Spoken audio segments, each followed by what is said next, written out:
Arian's actual involvement in the case did not begin until shortly after he took office in 1999. People soon began coming to him and telling him about the murders, eventually asking him if he would use his investigative skills to look into them. Arians agreed, and soon after, the strange events began. In addition to the ghostly happenings at the roadhouse, other ominous events began to occur, like the flower delivery that came to his restaurant for Mary Jane. No one could trace where the arrangement came from, and the roadhouse was closed that day. He later learned that it had been Mary Jane's birthday. Arian's assistance was instrumental in helping Warren Reed obtain the exhumation order for Mary Jane's body. The grave was opened on August 23, 2005, and while it did not immediately point out her killer, the exhumation did manage to dispel some of the rumors that had circulated for decades, like those that claimed that her head was not buried with her body or that a gun had been placed in the casket.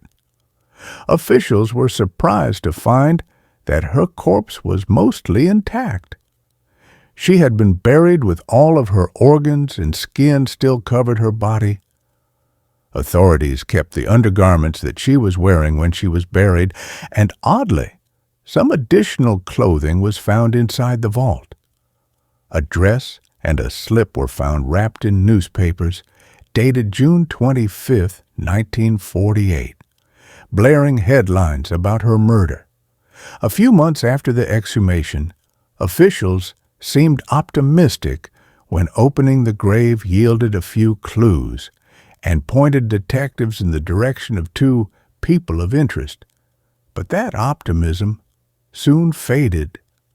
According to a 24-page report that was written by Captain Rick Wilkinson, with certain names and details blacked out, in February 2006, the Sheriff's Department faced too many obstacles when reopening the case. This investigation, in my opinion, was tainted and mishandled from the start, and nothing that I am aware of can possibly change those facts, Wilkinson said. Wilkinson followed up on a number of original leads from 1948, as well as leads from the 1950s and the 1980s, when the case was opened again. No new evidence was provided by the exhumation, but as Warren Reed wanted, it got people talking, and witnesses came forward with information about two new people of interest. Unfortunately, both of them were deceased by 2006. They're not here to defend themselves. They do have families that are still alive, and we can't definitely say they were the people who committed this crime, Ogle County Sheriff Mel Messer said. But the story of the exhumation was not yet over. In December 2007, something very strange came to light when a forensic anthropologist who had been hired by Warren Reed and Mike Arians to examine Mary Jane's remains revealed that the bones in her casket actually came from two different bodies. The skeletal analysis was conducted by Lisa Kleppinger, a board-certified forensic anthropologist at the University of Illinois. She was assisted by John Moore, professor of anatomy, pathophysiology, and forensics at Parkland College in Champaign. They jointly wrote that the skull and part of the top portion of the spine that were found in Mary Jane's casket belonged to someone else.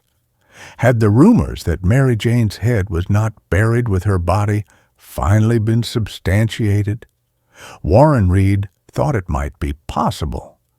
Rumors had always circulated that Mary Jane's head had been taken by a lovesick killer because he couldn't stand to let her go.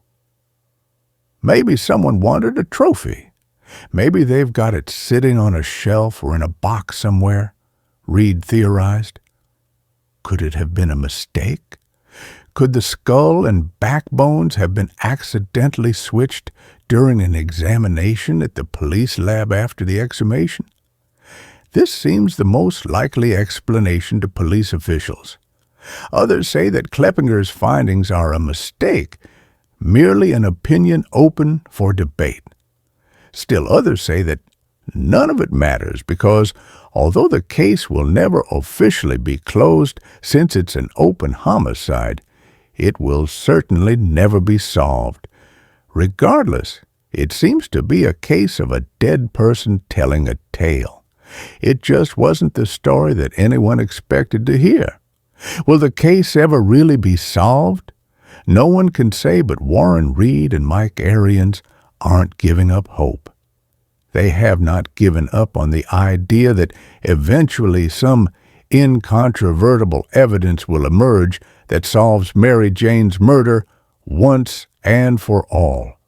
Until that time, these two men will continue their investigation, and two lonesome ghosts will continue to walk at the last place that a beautiful young girl was seen alive.